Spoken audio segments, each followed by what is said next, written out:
Hey everybody, this is Shane with the Trek Health 365 program. Today I'm going to talk about aerobic exercise and give everybody some guidelines for what we should be doing, what the benefits are, how much, all of that. So I want to start out by just defining what aerobic exercise is. Really, aerobic exercise is any activity that's of long duration and is continuous. We're not stopping and starting, we're going continuously. Often it's rhythmic in motion, and it requires oxygen for us to produce energy to sustain that exercise. And that's where the term aerobic comes from, or with oxygen. So that's going to be different than when we do strength exercise, where we don't need oxygen to produce energy to do that type of activity. So that's why we call it aerobic exercise. So what are the guidelines? So the American College of Sports Medicine is the primary source that develops guidelines for exercise. And their recommendation is that we should be doing exercises like running, walking, biking, cross-country skiing, swimming.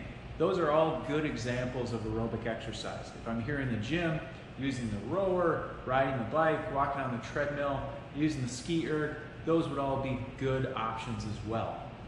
So how much should I be doing?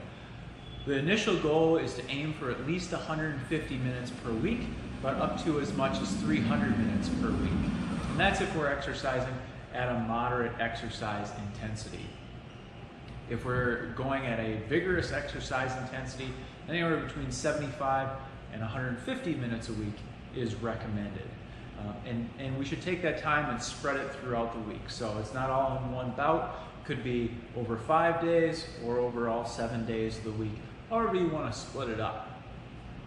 And if we're doing more than 300 minutes per week at a moderate intensity, there's going to be some additional benefits with that as well.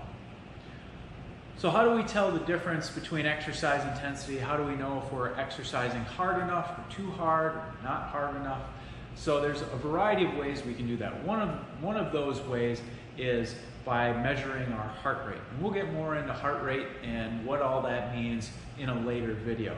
Initially, a really easy way for you guys to know how hard are you working, am I at that moderate level, am I at a vigorous level, is by using what we call the talk test. So there's 3 levels to the talk test: low intensity, moderate, and vigorous intensity. So if I'm exercising at the low intensity level, if I'm listening to music while I'm exercising, if I could sing along with the music that I have on my headphones, then I'm probably exercising at a low intensity, and that's not working hard enough. If I'm exercising at a moderate intensity, if I was exercising with a friend, we could carry on conversation, but I'm exercising too hard that I couldn't physically sing. And if I'm at a vigorous intensity, that's going to be an intensity where if I'm exercising with someone else, we're not going to be able to really carry on conversation. Physically, I'm going to be mostly focused on breathing, and I'm not going to be able to carry on much, if any, conversation.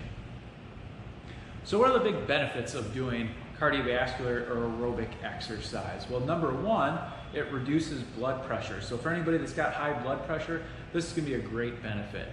It improves our cholesterol. It reduces our risk for diabetes and helps us manage our fasting and non-fasting blood sugars. It's going to help in weight loss. It's a real big calorie burner when it comes to exercise. It's going to help us relieve stress, and obviously it's going to improve physical performance as well. If we're training for an event of some kind, whether it's a run or a bike ride or what have you, all those things are going to be really great benefits. And there's a variety of other benefits that we'll have listed in the slides that I send you guys that also come from doing aerobic exercise as well. So what are some of the different ways I can break this up? Well, we could do short, fast efforts. Maybe I go into the gym and I do 10 minutes at a vigorous intensity on one of the pieces of gym equipment, or if I go out for a quick run or a bike ride, but at a higher intensity where I'm in that vigorous zone where I couldn't carry on a conversation. We could do longer, slower bouts of exercise at more of a moderate intensity. Maybe it's 30 minutes, maybe it's 60 minutes, maybe it's longer than that, but again, more at that moderate level where I can carry on conversation.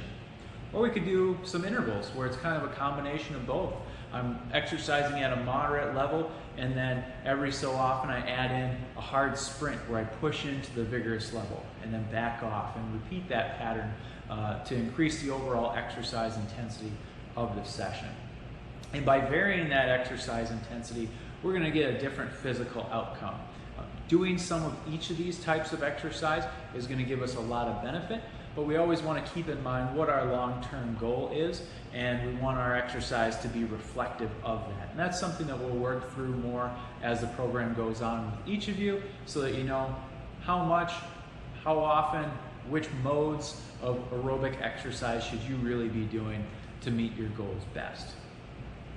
So how do I get started? How do I stay on track? Number one thing is find things that you enjoy doing. If you enjoy hiking, go hike. If you enjoy riding your bike, go ride your bike. If you want to try running, go run. And maybe you really like using the machines in the gym, go ahead and do that. Outdoor activities are really great just because there's a change of scenery, keeps you engaged, can be more enjoyable than exercising inside of the gym. And each season there are different opportunities for aerobic exercise outdoors. Summertime is great for water sports, kayaking, paddleboarding, those types of things. Winter is going to be better for cross-country skiing. Spring and fall are going to be really good times to get on your bike or go for a run or a hike or that type of thing where the weather's a little bit more moderate.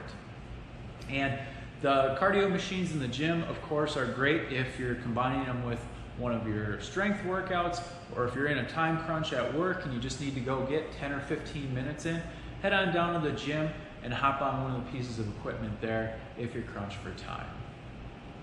So keeping all those recommendations in mind, figuring out how we can split up our exercise throughout the week to try and make sure we get at least 150 minutes, but up to as much as 300 minutes of aerobic exercise can be beneficial as well. The more we do, the faster we're going to move towards our goals, and we're really going to help you guys put all those pieces together so you know exactly how much you should be doing, what type, what intensity, so you get the most out of those workouts.